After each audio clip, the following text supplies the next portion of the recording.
Hello मेरे प्यारे बच्चों, welcome to my YouTube channel Lakshya shooters. मैं लक्ष्य त्रिपाठी आप सभी का अपने यूट्यूब चैनल में स्वागत करता हूं। स्टूडेंट, आज हम लोग पढ़ेंगे क्लास 9th का संख्या पद्धति, जो कि चैप्टर 1 है। वो भी हमारा एनसीईआरटी का चैप्टर है। स्टूडेंट, आज के बाद जो हम लोगों का वीडियो होगा सिर्फ क्लास 9th और 10th के लिए होगा, किसी भी कंपटीशन एग्जाम के लिए नहीं होगा। तो वही बच्चे मेरे चैनल को सब्सक्राइब करें जो कि क्लास 9th या फिर 10th में पढ़ते हैं। स्टूडेंट, हम लोग आज के वीडियो स्टार्ट करने से पहले 2 लाइन मोटिवेशन कर लेते हैं। पढ़ता हूँ रोज, करता हूँ योगा, पढ़ता हूँ रोज, करता हूँ योगा, दिखाऊंगा मैं बनकर एक दिन बिहार वाला दरोगा। स्टूडेंट, इसी के साथ हम लोग चैप्टर को स्टार्ट करते हैं। आज हम लोग सिर्फ इंट्रो क्लास देखेंगे, बाकी की क्लास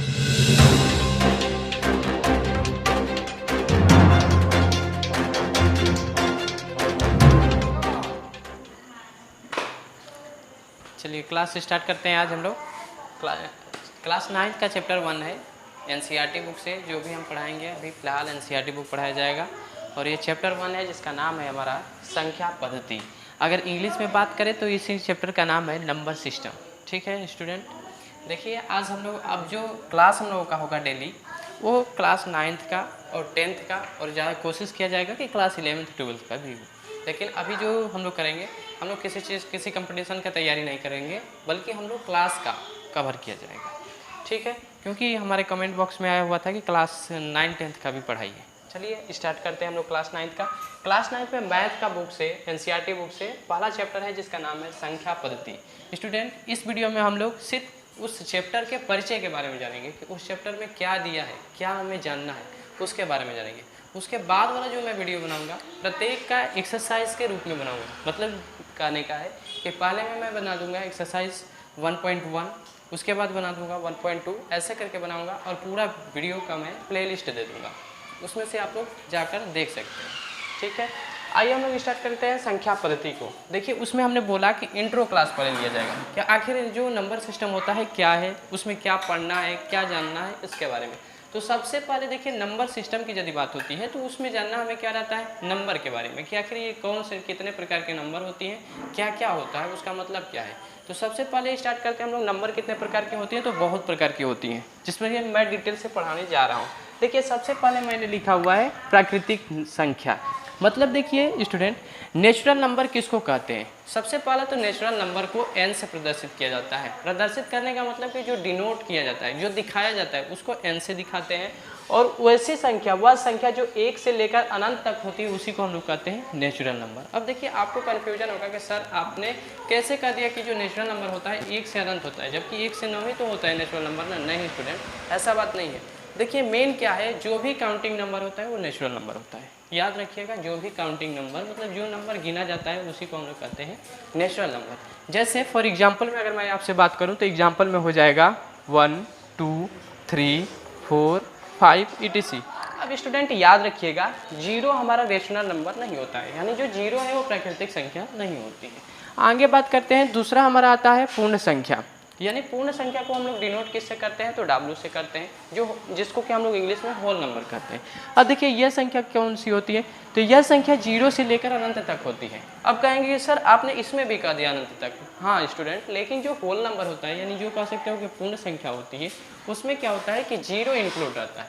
बाकी सेम नंबर रहेगा, लेकिन उसमें इंक्लूडिंग क्या रहेगी, 0 की। थर्ड में बात करते हैं तो थर्ड हमारा है पूर्णांक, जिसको इंग्लिश में हम लोग इंटीजर कहते हैं। स्टूडेंट, ये आपका नोट्स भी काम करेगा, आप अगर चाहें तो आप अपने नोटबुक पे उतार सकते हैं। ये आपकी परिभाषा बहुत काम की है। तो पूर्णांक यानी इंग्लिश में कहते हैं इंटीजर, डिनोट किससे किया जाता है, तो जेड से। इसको डिनोट किस चीज़ से कर सकते हैं, जेड से।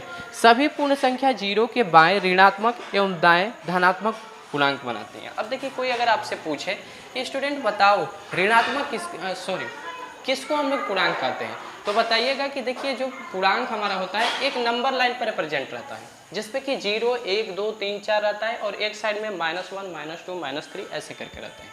तो जिस मतलब कर सकते हैं जिसको कि हम लोग नंबर लाइन पर रिप्रेजेंट कर सके। और जो 0 होता है, 0 के बाएं साइड में माइनस होता है और दाहिने साइड में प्लस होता है। अब देखिए पूर्णांक की बात करें, पूर्णांक कितने प्रकार की होती हैं, तो पूर्णांक 2 प्रकार की होती हैं। एक होता है ऋणात्मक और एक होता है धनात्मक।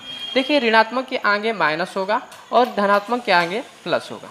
प्लस नहीं होगा क्योंकि एक और चीज़ होता है। देखिए स्टूडेंट, अगर हम लोग नंबर लिखते हैं बेसिकली और उसके आगे यदि माइनस नहीं दिया हूँ तो उसका मतलब ही हो जाता है कि वो हमारा धनात्मक है, इसलिए हम लोग प्लस का प्रयोग नहीं करते हैं।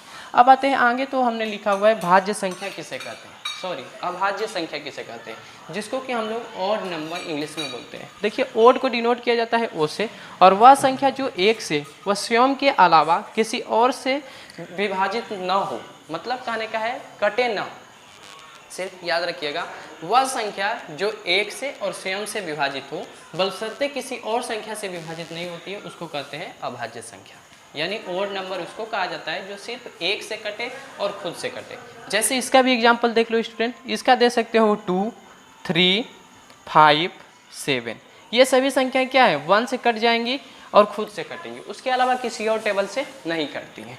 आगे बात करते हैं भाज्य संख्या। भाज्य संख्या किसको कहते हैं, तो वह संख्या जो एक से कटे, स्वयं से कटे और उसके अलावा किसी और टेबल से कट जाए, उसको हम लोग कहते हैं भाज्य संख्या। ध्यान से सुनिए, वह संख्या जो एक से कटे, खुद से कटे और किसी और टेबल से कट जाए, उसको कहते हैं भाज्य संख्या।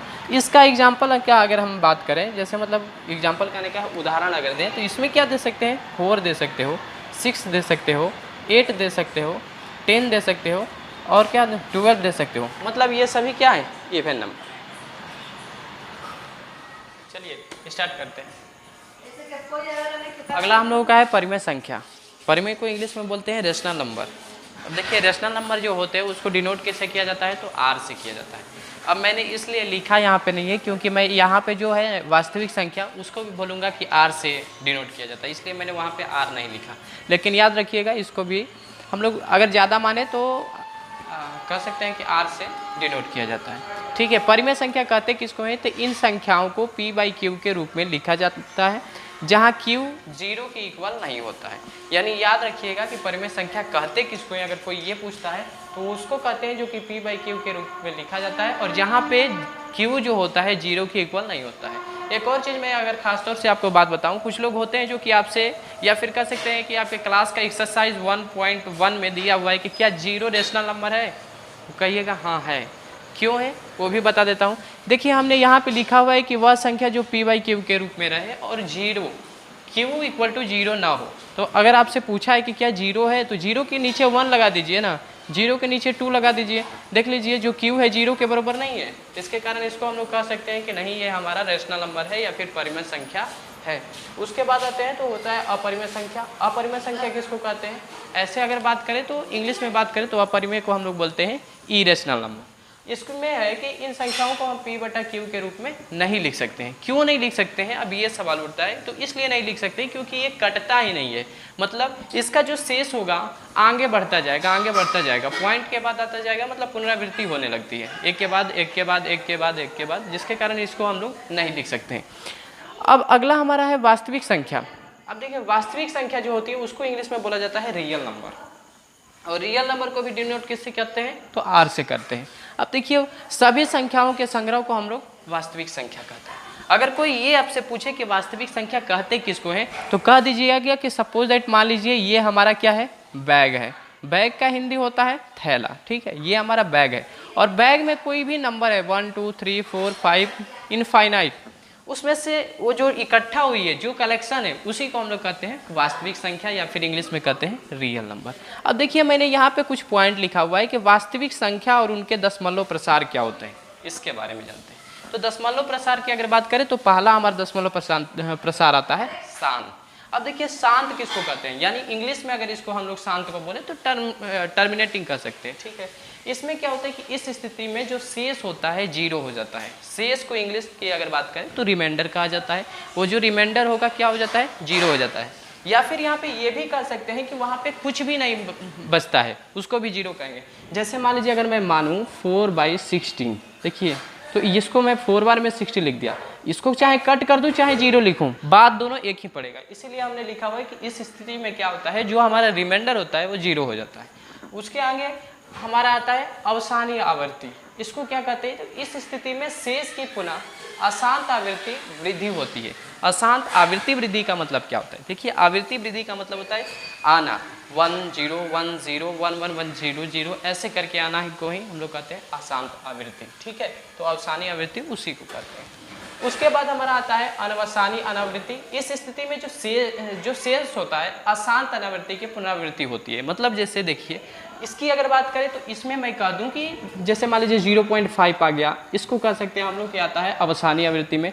लेकिन अगर इसकी बात करें तो इसमें कह सकते हैं 1.0110110111110 ऐसे करके आएगा, तो उसको हम लोग कहते हैं अनवसानी आवृत्ति। स्टूडेंट, हमने कहा हुआ था कि इस वीडियो में हम लोग सिर्फ इंट्रोडक्शन के बारे में पढ़ेंगे, मतलब जानकारी लेंगे कि आखिर जो संख्या पद्धति है जिसको इंग्लिश में हम लोग नंबर सिस्टम कहते हैं, नंबर सिस्टम होता क्या है उसके बारे में जानेंगे। तो अभी हमने जान लिया कि नंबर सिस्टम क्या होता है, नंबर कितने प्रकार के होते हैं, उनका उपयोग क्या है, इसके बारे में जाना।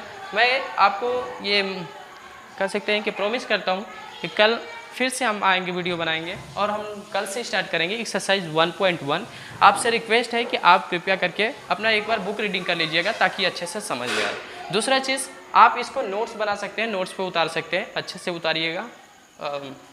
मुझे आशा है कि आप लोग हमारे चैनल को सब्सक्राइब करेंगे, लाइक करेंगे, शेयर करेंगे। मिलते हैं नेक्स्ट वीडियो में, तब तक के लिए जय हिंद, जय भारत।